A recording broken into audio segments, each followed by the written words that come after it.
dari Pak Syawaludin. Oke, Pak Syawaludin. Ya, silakan Pak Syawaludin, mau bertanya apa mau ditanya? Mau bertanya. Ya, mau bertanya silakan. Silakan pertanyaannya, silakan. Siapa yang mencabut nyawa yang disalib itu?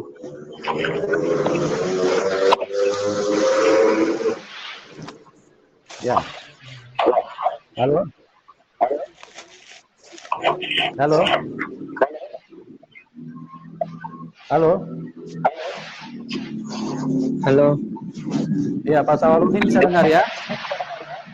Oke.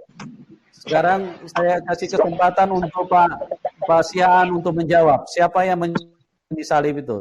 Silakan Pak Sian. Oke, terima kasih buat Syawaludin pertanyaannya.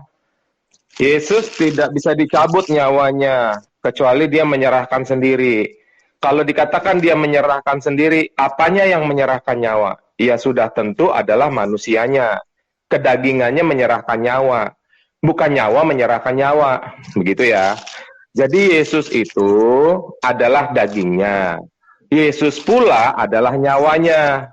Karena apa? Di Yohanes 17 ayat 11-12, aku telah memberitakan namamu, yaitu namamu yang telah engkau berikan kepadaku.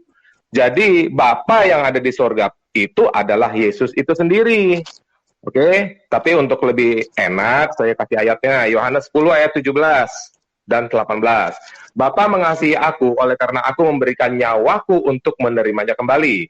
18. Tidak seorang pun mengambilnya daripadaku, melainkan aku memberikannya menurut kehendakku sendiri. Aku berkuasa memberikannya dan berkuasa mengambilnya kembali. Inilah tugas yang kuterima dari Bapakku. Jadi, Bapa memberikan kuasa kepada daging. Kita semua adalah daging. Allah bukanlah daging. Ya, di dalam perjanjian lama, Allah bukanlah manusia. Pakai bahasa Ibraninya, ish. Allah bukanlah daging. Jadi, di sini, Yesus yang adalah Allah dari mulanya, memberikan kuasa kepada daging untuk menyatakan tidak mencabut nyawanya atau memberikan nyawanya. Jadi, nyawa Yesus bukan dicabut. Ya. Terus, di dalam Lukas 23 ayat 46 dikatakan, lalu Yesus berseru dengan suara nyaring, ya Bapa, ke dalam tanganmu kuserahkan nyawaku. Jadi nyawa Yesus bukan diambil, dia menyerahkan. Begitu aja jawaban saya. Terima kasih. Kan Pak Syawaludin. Pak Syawaludin. Halo. Ya. Ya, yang semangat sedikit Pak Syawaludin, yang semangat sedikit Pak Syawaludin. Keluarkan semua amunisi yang ada. Saya hanya menjelaskan saja.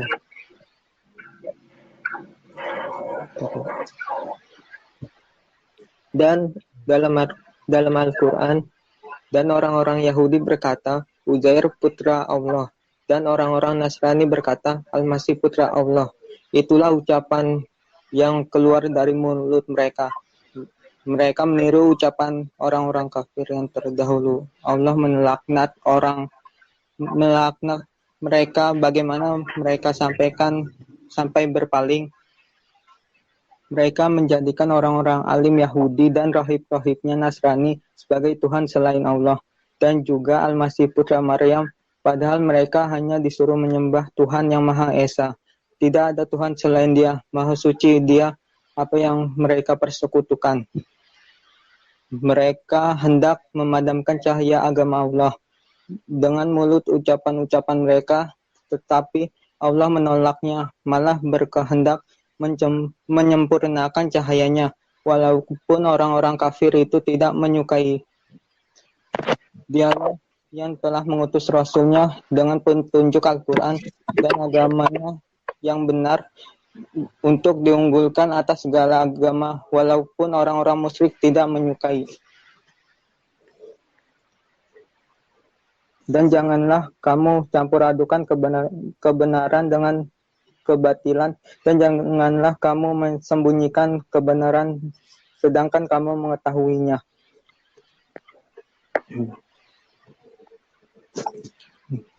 Lebih Mengapa spesifik kamu- aja, Pak Sarwaludin.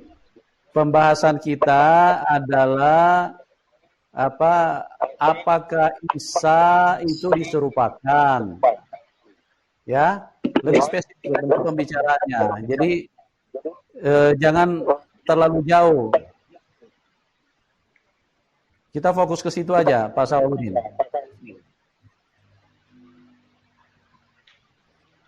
Sudah, masih mau bertanya? Apa bagaimana? Apa ditanya?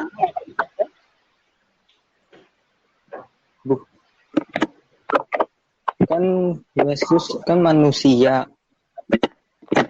Setiap manusia akan mengalami kematian. Dan apakah itu pantas dijadikan Tuhanmu? Oke, saya jawab dulu ya. Halo, suara saya dengar? Ya, silakan dijawab, Pak Samuel, silakan. Iya. Tadi rekan Muslim bilang Yesus kan manusia. Nah, rekan Muslim baca dong Alkitab yang ayat yang lain. Yesus berkata, aku Alfa dan Omega. Jadi dia sebelum jadi manusia, dia sudah ada. Jadi nggak masalah dia mau jadi manusia kalau dia sebelumnya sudah ada. Kalau dia tetap Allah, dia mau jadi manusia pun nggak masalah. Begitu, bro. Ya. Nah, jadi Yesus menjadi Allah, menjadi manusia yang dari mulanya adalah Allah yang adalah roh, karena dia sudah berkata di Taman Eden, jangan kamu memakan buah itu, nanti kamu mati. Pada saat kamu memakannya, kamu mati. Nah, jadi untuk menebus itu supaya manusia nggak mati, maka dia harus mati. Ya, harus ada yang menggantikan Adam dan Hawa supaya jangan mati kekal selama-lamanya di dalam neraka. Maka dengan ucapan statement Tuhan, Yesus itu sendiri, pada saat kamu memakannya kamu harus mati, maka dia tidak boleh membatalkan itu. Nah, jadi cara menyelamatkan manusia bagaimana? Dialah satu-satu yang berkata-kata yang membuat premis awal dari hukum itu, dia harus mati sesuai dengan ucapannya sendiri. Makanya Yesus harus jadi manusia supaya bisa dipaku. Soalnya Allah yang adalah roh itu nggak bisa dipaku. Namanya Allah nggak bisa mati. Yang mati itu kedagingannya. Begitu ya. Terus saya mau tanggapi tadi ayat-ayat yang kamu kasih tadi. Ya, memang agak melebar. Ya, Uzair, orang Israel menyembah Uzair, orang Yahudi. Nah, kamu tanya tuh sama Sinandar, sama Rabbi Tovia Singer. Nah, bilang katanya kata Al-Quran orang Yahudi dulu pernah menyembah Uzair sebagai anak Allah. Nah, nanti kamu pasti akan diketawain sama orang Yahudi. Nggak pernah ada di dalam kitab tanah kita, di dalam sirah-sirah para rabi itu, orang Yahudi menyembah Uzair. Ayat itu pembohong. Nggak ada orang Yahudi pernah menyembah Uzair. Coba cari di kitab Tauratnya di mana orang Yahudi pernah menyembah Uzair. Atau di kitab Masoretiknya dia. Atau di kitab Sefaria di mana-mana. Nggak ada itu bohong itu. Ya, orang Yahudi nggak pernah nyembah-nyembah anak Tuhan, nggak pernah. Yesus saja ditolak. Gitu loh. Jadi itu ayat bohong itu. Ketahuan banget tipunya. Ya, gitu aja Pak Manobulu.